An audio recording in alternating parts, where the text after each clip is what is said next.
Bem-vindo ao Brasil, país de contrastes e diversidade, onde a cultura vibrante se encontra com a beleza natural exuberante, convidando você a explorar seus encantos sem fim. Brasil, meu Brasil, nação de misturas e cores, onde a mulher é guerreira, o indígena é guardião e o negro é a raiz de nossa história. Esse é o Brasil que conhecemos e queremos, que não é totalmente assim, com muita violência nas periferias e guetos, preconceito e corrupção, mas mesmo assim nós amamos nosso Brasil desde seu descobrimento. No dia 22 de abril de 1500, as águas calmas do Oceano Atlântico foram perturbadas pelo avistamento das exuberantes terras verdes do que mais tarde seria denominado Brasil. Nesse momento histórico, a história do nosso país começava a ser escrita por mãos estrangeiras. Mas nossa história está repleta de fatos e acontecimentos intrigantes, então se inscreva e deixe o like.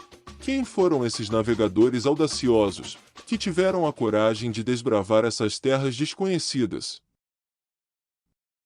Isso você sabe, né? Mas, você sabe como foi o encontro entre esses homens e os povos que há milênios já habitavam esse vasto território? Os indígenas, os portugueses, liderados pelo grande e experiente navegador Pedro Álvares Cabral, foram os primeiros europeus a portarem nas terras tupiniquins. Já a história dele ter se perdido a caminho das Índias, isso é história para outro vídeo. Suas velas inchadas pelo vento e suas embarcações carregadas de sonhos de conquista, os portugueses deram início a um dos mais marcantes capítulos da história mundial, a colonização do Brasil. É nesse cenário de curiosidade e deslumbramento que nos inserimos para explorar a fascinante história da colonização do Brasil e seu impacto duradouro na sociedade e na cultura brasileira. Através de um olhar crítico e contextualizado, mergulharemos nos estranhos fatos desse período histórico, desvendando as motivações por trás das relações entre colonizadores e indígenas e as consequências profundas principalmente nos povos indígenas que reverberam até os dias de hoje. Prepare-se para uma jornada que nos levará desde os primeiros contatos entre europeus e indígenas até as transformações sociais, culturais e econômicas que moldaram o Brasil que conhecemos hoje.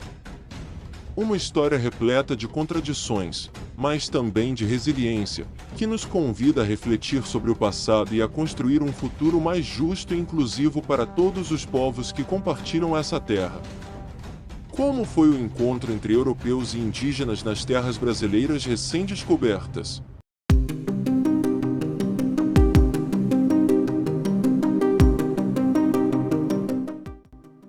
Como se deu o processo de colonização e quais foram as suas consequências para os povos originários e para a sociedade brasileira como um todo? Essas são questões que nos desafiam a explorar e compreender mais profundamente enquanto desvendamos os mistérios e as complexidades da história do Brasil. A colonização, após o avistamento das terras brasileiras por Pedro Álvares Cabral em 1500. Tudo se deu início a um processo gradual e lento de colonização que se estenderia por séculos, transformando radicalmente não apenas o panorama geográfico, mas também o social, econômico e cultural do país. A chegada dos portugueses no Brasil marcou o início de uma sede pela busca por riquezas como ouro e joias preciosas e a oportunidades de exploração. Inicialmente,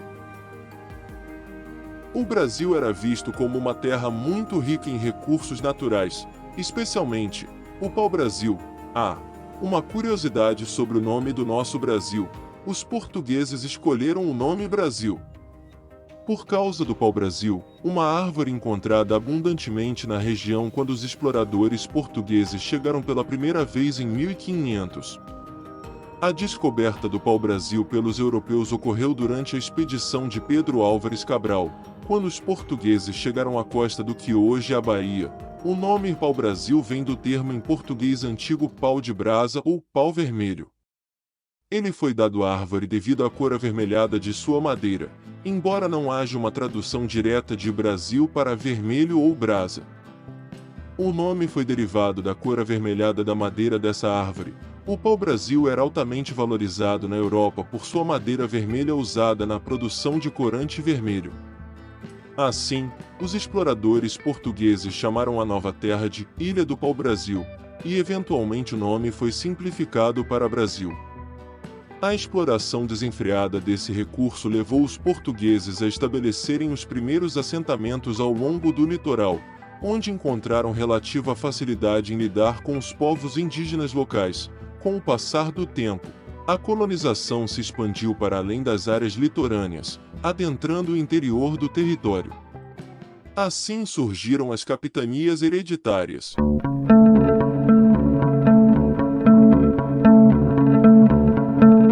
Um sistema de concessão de terras dado pelo rei de Portugal a nobres e fidalgos, com o objetivo de incentivar a ocupação e a exploração das terras recém-descobertas, que eram as capitanias de Maranhão, Lote 1, Maranhão, Lote 2, Ceará, Rio Grande, Itamaracá, Pernambuco, Baía de Todos os Santos, Ilhéus, Porto Seguro, Espírito Santo, São Tomé, São Vicente, Santo Amaro, Santana. No entanto, esse sistema revelou-se ineficaz, resultando na fragmentação do território e em conflitos entre os donatários. Diante dessas dificuldades, Portugal implementou o sistema de Sesmarias, que consistia na concessão de grandes extensões de terra a colonos que se comprometiam a cultivá-las. Essas sesmarias foram fundamentais para a expansão da agricultura de exportação, como o cultivo de cana-de-açúcar e a produção de açúcar, que se tornaram as principais fontes de riqueza da colônia. A colonização do Brasil também foi marcada pela introdução do sistema de escravidão africana, que se tornou a peça fundamental na economia colonial. Milhares de africanos foram trazidos à força para trabalhar nas plantações de cana-de-açúcar, nas minas de ouro e nas fazendas de café, contribuindo significativamente para o desenvolvimento econômico do país. Mas também deixando um legado de dor e sofrimento. Ao longo dos séculos, a colonização moldou a sociedade brasileira, influenciando sua estrutura social, sua cultura e sua identidade nacional. As marcas desse processo ainda são visíveis hoje em dia, desde a arquitetura das cidades coloniais até a diversidade étnica e cultural do povo brasileiro. A exploração da colonização do Brasil nos convida a refletir sobre as complexidades e contradições desse período histórico, assim como sobre suas consequências para muitos povos. Principalmente povos que eram tratados como animais selvagens, sem cultura ou até alma e espírito, tratados como monstros canibais. Estou falando dos povos indígenas.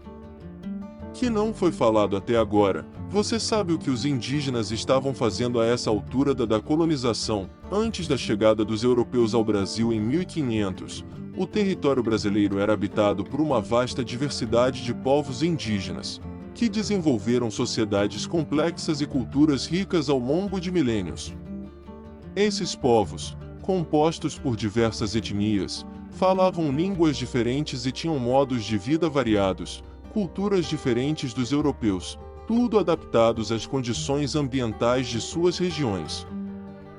Entre os principais grupos indígenas presentes no Brasil pré-colonial, destacam-se os Tupi, que habitavam principalmente o litoral e dominavam técnicas avançadas de agricultura e navegação, os Guarani, que se distribuíam por uma vasta área que abrangia partes do Brasil, Paraguai, Argentina e Uruguai, e que tinham uma forte ligação espiritual com a natureza, os G, que habitavam o interior do país e se dedicavam principalmente à caça, à pesca e à coleta de alimentos, e os Pano, que viviam na região amazônica e eram conhecidos por sua habilidade na confecção de cestos e cerâmicas. Os indígenas brasileiros desenvolveram formas próprias de organização social.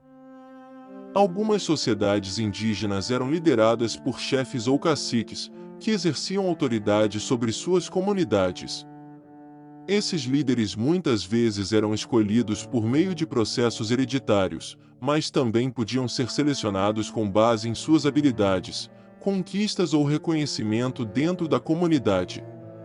Os povos indígenas do Brasil não tinham grandes estruturas monumentais como as civilizações dos maias e astecas na Mesoamérica. Em vez disso, Suas construções tendiam a ser mais simples e adaptadas ao ambiente em que viviam. Alguns grupos, como os povos da Amazônia, construíam malocas ou ocas, habitações circulares feitas de madeira e palha, que podiam abrigar várias famílias. O primeiro contato entre os indígenas brasileiros e os colonizadores europeus ocorreu em 1500, quando Pedro Álvares Cabral desembarcou na costa brasileira. Esse encontro inicial foi marcado por curiosidade mútua e trocas comerciais, mas também por incompreensões e conflitos decorrentes das diferenças culturais e linguísticas. Só em 1549 que os primeiros jesuítas que chegaram ao Brasil desempenharam um papel crucial nesse contexto.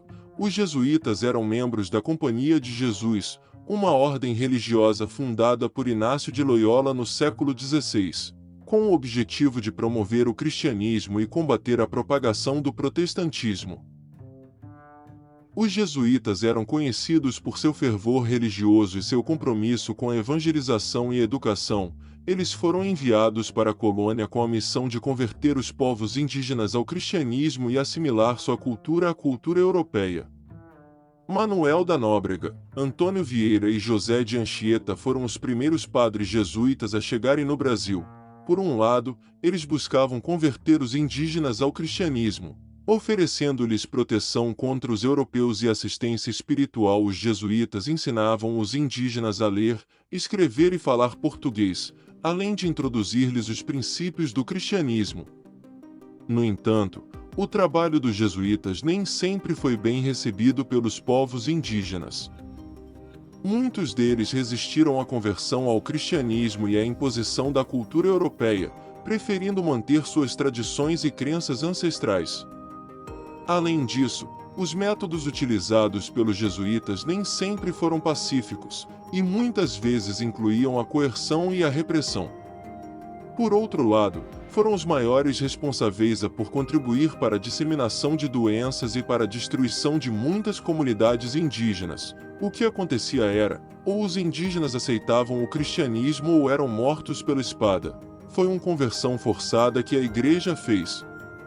Uma das principais críticas ao trabalho dos jesuítas foi o seu papel na promoção do sistema de encomienda, uma forma de trabalho forçado semelhante à escravidão. Com uma diferença, os índios eram obrigados a trabalhar nas plantações e nas minas em troca da proteção e da catequese dos jesuítas. Além disso, os jesuítas foram acusados de serem coniventes com o sistema colonial e de defenderem os interesses dos colonizadores em detrimento dos indígenas. Muitos historiadores argumentam que a atuação dos jesuítas contribuiu para a dominação e a subjugação dos povos indígenas, ao invés de protegê-los e defendê-los como pregavam.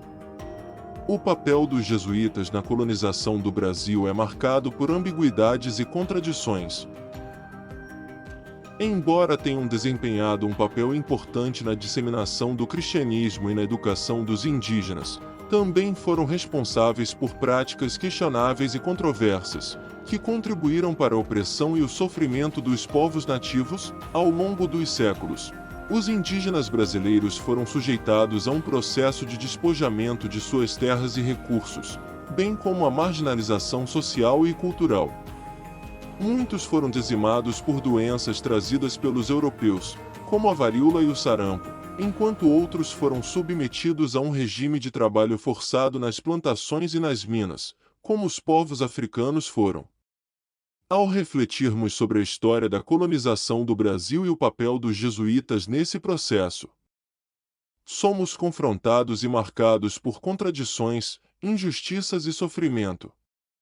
Desde os primeiros contatos entre europeus e indígenas até os desdobramentos contemporâneos, a colonização deixou um legado profundo e duradouro na sociedade brasileira. Uma das consequências mais devastadoras da colonização foi a perda irreparável de inúmeras culturas e etnias indígenas. Durante séculos, os povos indígenas foram submetidos a um processo de exploração, violência e marginalização que resultou na dizimação de muitas comunidades e na extinção de suas línguas, tradições e formas de vida únicas.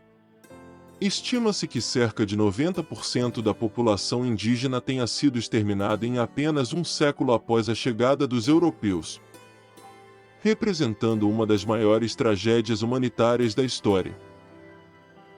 À medida que refletimos sobre o legado da colonização e o papel dos jesuítas nesse processo, somos desafiados a enfrentar as injustiças do passado e a construir um futuro mais justo e inclusivo para todos os povos que compartilham essa terra. Isso requer o reconhecimento e a reparação das injustiças históricas, assim como o respeito pelos direitos e pela dignidade dos povos indígenas. Portanto, é fundamental que continuemos a aprender com a história, reconhecendo os erros do passado e buscando formas de construir um futuro mais igualitário e solidário. Somente assim poderemos honrar o legado dos povos indígenas e construir uma sociedade verdadeiramente justa e democrática para todos os brasileiros. Que esta reflexão nos inspire a agir com compaixão, empatia e respeito em relação aos povos indígenas e a todas as comunidades marginalizadas, reconhecendo sua contribuição invaluável para a riqueza e diversidade do Brasil. Que perguntas ou reflexões essa história nos inspira hoje? Você já sabia de tudo isso que aconteceu na colonização e sobre a extinção em massa dos indígenas? Esse foi o vídeo de hoje. Então se inscreva no canal e deixe o like. Valeu!